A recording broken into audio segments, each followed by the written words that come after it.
Regional science centre Patan મુકામે summer science કેમ્પનું આયોજન ચાલી રહ્યું છે, જેમાં પ્રથમ તબક્કાના સમર કેમ્પની પૂર્ણતા બાદ બાયોડાયવર્સિટી એન્ડ નેચર દ્વિતીય સમર કેમ્પનું ભવ્ય આયોજન કરવામાં આવ્યું છે.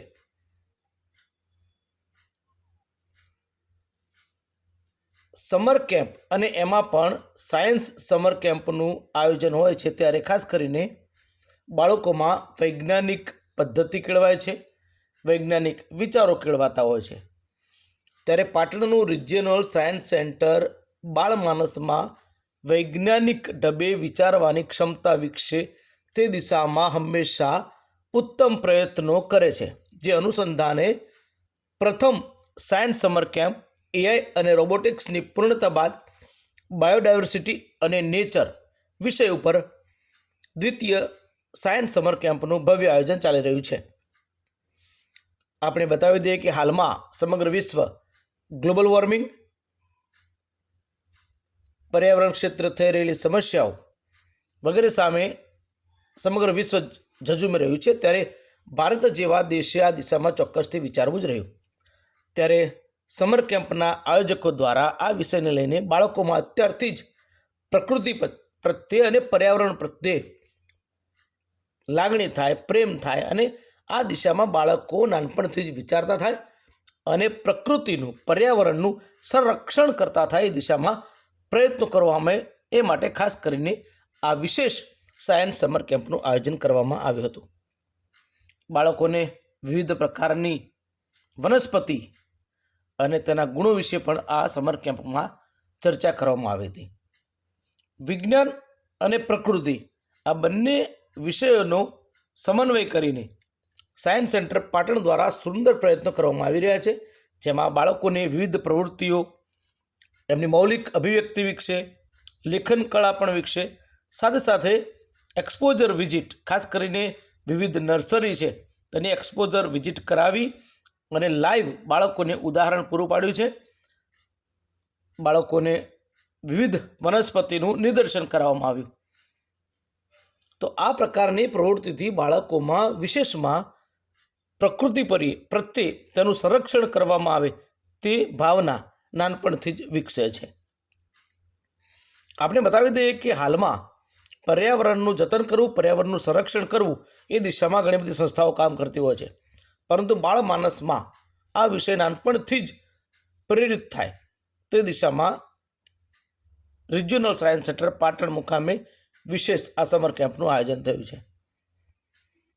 બાળકો માટે આ 5 દિવસનું આયોજન છે, જેમાં સવારથી લઈને બાળકો સાંજ સુધી અહીંયા વિવિધ પ્રવૃત્તિઓ કરે છે. જમવાની પણ સુંદર વ્યવસ્થા હોય છે. સમગ્ર કેમ્પસ બાળકો માટે જ્યાં નજર કરો ત્યાં બાળકો કંઈક ને કંઈક શીખે એ પ્રકારની અહીંયા સંપૂર્ણ વ્યવસ્થા કરવામાં આવી છે. રિજિયોનલ સાયન્સ સેન્ટર એટલે એનું બીજું નામ છે ડાયનાસોર ગેલેરી, ડાયનાસોર પાર્ક. અહીંયા વિવિધ પ્રકારના ડાયનાસોર્સ પણ આવેલા છે, જે પણ બાળકોને ખૂબ મજા કરાવે છે. વિવિધ પ્રકારના પ્રોજેક્ટ્સ પણ અહીંયા શીખવાડવામાં આવે છે. બાળકો જાતે બનાવે છે, જાતે પ્રવૃત્તિ કરે છે.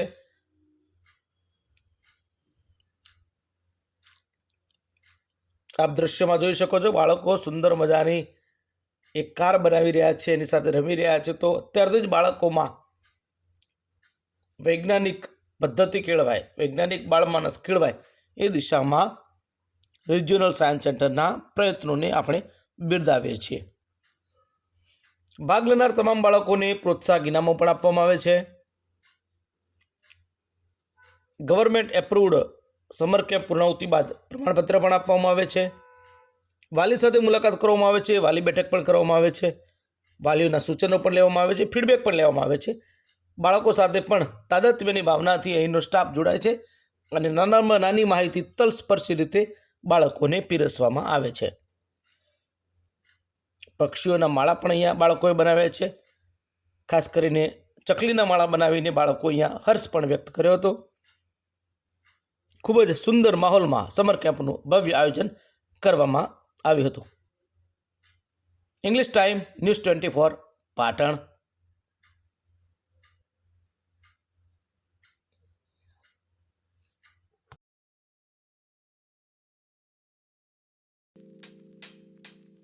क्लासेस, असाइनमेंट्स, थकान और कभी-कभी इम्यूनिटी भी इतनी लो हो जाती है, तभी मेरे एक दोस्त ने मुझे सजेस्ट किया ओरियो एंटीऑक्सीडेंट सीरम। 24 पावरफुल इंग्रेडिएंट्स और आयुर्वेदिक रसायन के साथ बनाया, जैसे berries, ashwagandha, aloe vera, green tea, तुलसी।